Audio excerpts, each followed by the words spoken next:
আপনারা দেখতে পাচ্ছেন আমি রয়েছি একটি পুরনো রাজবাড়িতে। এটি ব্রাহ্মণবাড়িয়া জেলার বিজয়নগর থানার হরিপুর নামক একটি জায়গাতে এই রাজবাড়িটি অবস্থিত। এটি বঙ্গাব্দ 1239 সালের দিকে তৈরি হয়েছে বলে ধারণা করা হয়।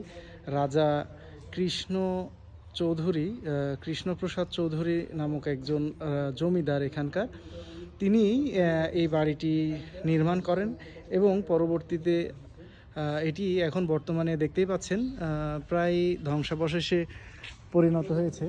স্থানীয় মানুষরা অনেক কিছু দখল করেছে এবং এখানে প্রায় ধ্বংসাবশেষে এই বাড়িটি পরিণত হয়েছে।